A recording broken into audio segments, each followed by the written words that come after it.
Hypocrisy का कोई Olympic होता तो उसमें एक संस्थान निसंदेह टॉप करता। वह कोई और नहीं, उसका नाम है न्यूयॉर्क टाइम्स। पिछले कुछ सालों से इस मीडिया हाउस ने कई ऐसी खबरें और भ्रामक रिपोर्ट प्रकाशित किए हैं जो झूठे निकले और उसके लिए उन्हें जमकर लताड़ भी लग चुकी है। लेकिन इतना सब होने के बावजूद ये सुधरने का नाम नहीं ले रहे हैं। इस मीडिया हाउस ने तय कर लिया है कि उसे हर हाल में लोगों तक भ्रामक खबरें ही पहुंचानी है और अपनी भद पिटवानी है। नमस्कार, आप देख रहे हैं टीएफआई, जो है देश का सबसे बड़ा इंटरनेट न्यूज मीडिया पोर्टल। और मैं अपनी तिवारी आपको अवगत कराऊंगा कि कैसे न्यूयॉर्क टाइम्स हर दिन इस मीम को सार्थक सिद्ध करते आ रहा है। बॉस, ये सब दोगलापन है। मैं तेरा दोगलापन उतारता हूँ अब। तो अभी हम आरंभ करते हैं। कुछ लोगों की आदतें कभी नहीं बदलती और न्यूयॉर्क टाइम्स भी उन्हीं में से एक है। इसकी रिपोर्टिंग देखकर यदि विल स्मिथ भी कूट दे तो आश्चर्य नहीं होगा। भारत की आर्थिक रिकवरी का उपहास उड़ाने वाले इस मीडिया संस्थान ने अब अमेरिका की ही आर्थिक हालत पर टिप्पणी की है, जिसको देखकर आपको क्रोध कम और उनकी हिपोक्रेसी पर हंसी अधिक आएगी। वो कैसे?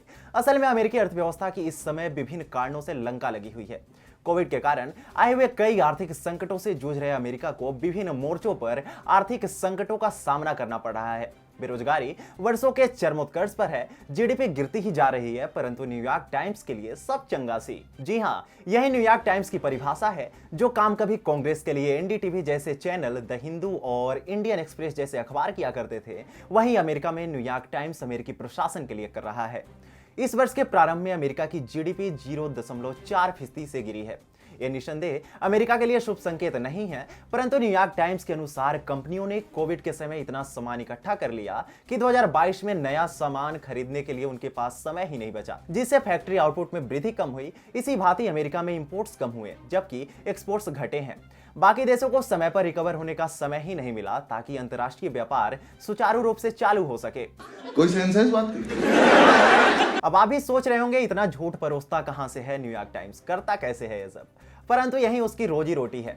आतंकियों के महिमा मंडन से लेकर भारत को निरंतर नीचा दिखाने तक ऐसा कोई कार्य नहीं है जो न्यूयॉर्क टाइम्स ने नहीं किया है। अपने अंधविश्वास में न्यूयॉर्क टाइम्स तो इतना नीचे गिर गया कि सितंबर 2021 में उन्होंने पीएम मोदी पर बने एक मीम को ही फैक्ट चेक कर डाला।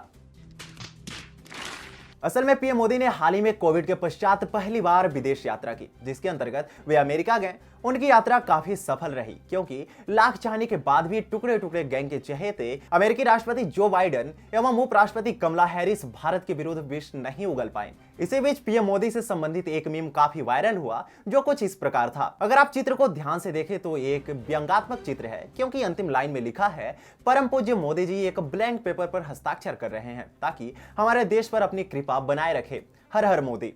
न्यूयॉर्क टाइम्स वास्तव में पीएम मोदी के कितने पक्षधर हैं, यह भी किसी से नहीं छुपा है। लेकिन न्यूयॉर्क टाइम्स ने व्यवहारिकता की धज्जियां उड़ाते हुए पीएम मोदी के मीम को ही फैक्ट चेक कर दिया। हम मजाक नहीं कर रहे हैं। न्यूयॉर्क टाइम्स ने पूरा स्पष्टीकरण निकालते हुए ट्वीट किया, प्रधानमंत्री मोदी को प्रमुखता से रखते हुए ये कतई फर्जी चित्र है। नरेंद्र मोदी पर हमारी तथ्यात्मक रिपोर्टिंग यहाँ पढ़ सकते हैं। ऐसे में जब न्यूयॉर्क टाइम्स अमेरिका की अर्थव्यवस्था को चमकाने का भरसक प्रयास कर रहा हो, तो यह इसी बात को सिद्ध करता है कि जब बात एजेंडावाद और अपने भद पिटवाने की हो तो न्यूयॉर्क टाइम्स का उसमें कोई सानी नहीं है।